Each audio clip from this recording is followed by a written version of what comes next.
కేంద్ర ప్రభుత్వం 2023లో ఈ సిఈసి, ఈసీలకు సంబంధించినటువంటి చట్టంలో చట్ట సవరణ చేసింది. ఏం చేసింది? అప్పటి వరకు ఆ కమిటీలో అంటే ఈసీ, సిఈసీలు నియమించేటటువంటి కమిటీల్లో సుప్రీంకోర్టు ప్రధాన న్యాయమూర్తి ఉండేవారు.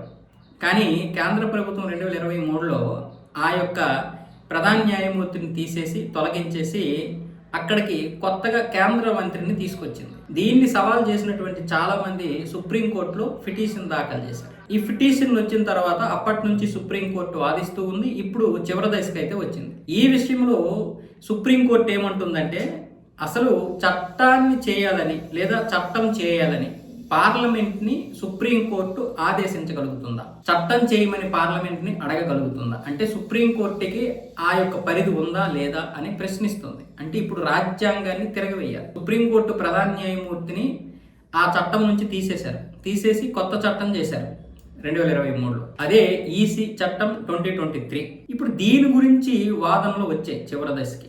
అసలు మాకు అధికారం ఉందా లేదా? సుప్రీంకోర్టుగా మేము చట్టం చేయమని ఆదేశించేటటువంటి అధికారము, హక్కు మాకుందా లేదా అని ఇప్పుడు సుప్రీంకోర్టులో ఉన్నటువంటి న్యాయమూర్తులు ఈ విషయం గురించి మాట్లాడుతున్నారు. ఎవరు? జస్టిస్ దీపాంకర్ దత్తా, జస్టిస్ సతీష్ చంద్ర.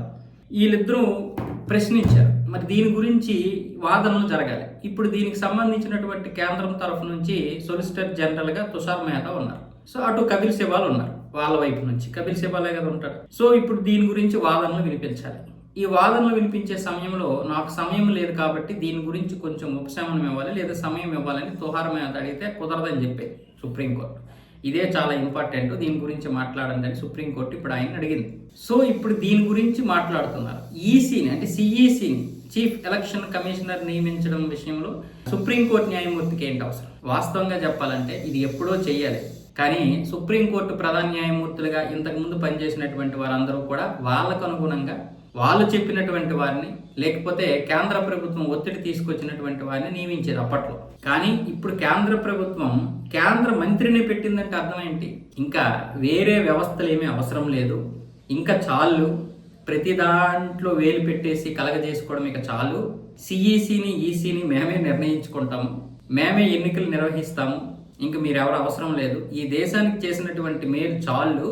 ఒకవైపు ఏమొచ్చేసి చైనాతో పోటీ పడాలి, మరొక వైపు ఏమొచ్చేసి ప్రపంచ దేశాలతో పోటీ పడాలి, మరొక వైపు ఏమొచ్చేసి పాకిస్తాన్, బంగ్లాదేశ్ లాంటి దేశాలతో పోరాడుతూ ఉండాలి నిత్యము. వీళ్ళకు అనుగుణంగా అన్ని చట్టాలు చేసి పడదొబ్బారు. బంగ్లాదేశీయుడు వస్తే వాడిని పంపించడానికి అవ్వదు, ఒక పాకిస్తానుడు వస్తే వాడిని పంపించడానికి అవ్వదు, పైగా ఇక్కడ అమ్మాయిలు చేసుకుంటే వాళ్ళు ఇక్కడ ఉండొచ్చు అన్న విధంగా చట్టాలు ఉన్నాయి. మీకు ఒక దండము, మీరందరూ పక్కకి వెళ్ళిపోండి, మేము చూసుకుంటాము అని స్పష్టంగా కేంద్ర మంత్రిని నియమించుకుంది. ఆ విధంగా చట్టం చేయకపోతే వీళ్ళు ఇష్టం వచ్చినట్లుగా సిఈసిని నిర్ణయిస్తారు. ఇప్పుడు జ్ఞానేష్ కుమార్ని కేంద్ర ప్రభుత్వం నియమించింది, స్పష్టంగా డైరెక్ట్ నియమించింది. నేను చెప్తున్నాను కదా, దేశ భావజాలం కలిగినటువంటి ఒక సిఈసి ఈరోజు ఉన్నాడు. ఈరోజు బీజేపీ వీళ్ళందరినీ కొనేసిందని మీరు అనుకోండి, భయపెట్టిందని మీరు అనుకోండి, లేదా లంచాలు ఇచ్చింది అనుకోండి, ఏ విధంగానే అనుకోండి, మనం చెప్పేవాడు మన వ్యవస్థలో లేకపోతే ఈ కుహనా మేధావుల పేరుతో బయట దేశాల వాళ్ళు ఇక్కడ ఉన్నటువంటి దేశద్రోహులు చెప్పినట్లుగా వింటూ ఈ వ్యవస్థల్ని గత 60-70 సంవత్సరాలుగా మార్చివేస్తూ వాళ్ళకు అనుగుణంగా మార్చుకుంటూ ఈరోజు కుప్పల తెప్పలుగా ఒక 15 కోట్ల మంది వరకు విదేశీ మతం వాళ్ళు వచ్చేసి ఇష్టం వచ్చినట్లుగా మన రేషన్ని, మన పన్నుల్ని దొబ్బుతింటూ మన మీదే దాడులు చేస్తున్నారు. ఈరోజు క్రిస్టియన్స్ 6 కోట్ల మంది ఉన్నారు, ముస్లిమ్స్ 30 కోట్ల మంది ఉన్నారు, కానీ అధికారికంగా 20 కోట్ల మంది అని చెప్తున్నారు. పోనీ ముస్లిమ్స్ మన దేశానికి చెందినటువంటి వారు ఉంటే ఓకే, కానీ బంగ్లాదేశ్ నుండి, పాకిస్తాన్ నుండి వచ్చినటువంటి ముస్లిమ్స్ ఈ దేశంలో ఇంకా 10 కోట్ల మంది ఉన్నారు. వాళ్ళు ఎక్కడ లేని నేరాలు, ఘోరాలు చేస్తూ ఉంటారు. వాళ్ళకి సరైనటువంటి ఆధారాలు లేక పట్టుకోవడం కూడా సాధ్యం కావడం లేదు. లేదా వాడు ఇక్కడ నేరాలు, ఘోరాలు చేసి బంగ్లాదేశ్ పారిపోతాడు, లేదా పాకిస్తాన్ పారిపోతాడు. మరి ఎప్పుడు పట్టుకుంటాం మనం? మరి ఈ నేరాలు, ఘోరాలు ఎలా ఆగుతాయి? ఉత్తరప్రదేశ్లో ఒక యోగి ఆదిత్యనాథ్ ఉంటేనే ఇప్పటికే అక్కడ నేరాలు, ఘోరాలు ఇంకా ఆగడం లేదు. కేంద్రంలో బీజేపీ వస్తేనే ఇంకా ఆగడం లేదు. ఒక నితిన్ కుమార్ లాంటి వాళ్ళని ఇప్పటికీ చంపేస్తూ ఉన్నారు.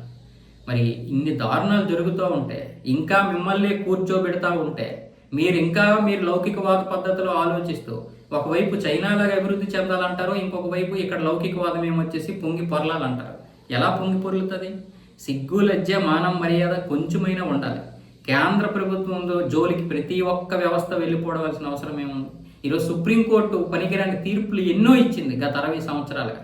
ఆ తీర్పుల వల్ల ఎంతోమంది వెధవలు ఈరోజు బయట తిరుగుతూ వాళ్ళు ఏమొచ్చేసి విడిగా ఇక్కడ ఉగ్రవాద కార్యక్రమాలు చేస్తూనే ఉన్నారు. ఇంకా ఉగ్రవాదుల్ని పందికొక్కుల్లో మేపినటువంటి చట్టం ఎక్కడ ఉందంటే భారతదేశంలో ఉంది. ఒకవేళ ఉగ్రవాది దొరకకపోతే వాడు పాకిస్తాన్ వెళ్ళి పస్తులతో మసైపోతాడేమో కానీ ఒకవేళ ఉగ్రవాది దొరికితే మన కోర్టులో బిర్యానీలు బీఫ్లు తింటూ పందికొక్కులా బలిచి వాడిని మనం విడుదల చేసేటటువంటి చట్టాలు మన దేశంలో ఉన్నాయి. అంటే మన దేశంలో మన దేశ పౌరుల్ని చంపినటువంటి ఒక పందికొక్కుని తీసుకొచ్చి ఇంకా పెద్ద పందికొక్కులా తయారు చేయడం ఎక్కడ ఉందరా అంటే మన వ్యవస్థలోనే ఉంది. ఇంకా మేము అన్ని వ్యవస్థల్లోనూ దూరిపోతామంటే ఇంకెవడు మీకు ఇది చేస్తాడు? కాబట్టి జాతీయ భావజాలంతో కూడినటువంటి దేశభక్తి పార్టీ ఈరోజు కేంద్రంలో ఉంది. కాబట్టి మీరు సైలెంట్గా మీ తీర్పులు మీరు ఇచ్చుకుంటే మంచిది.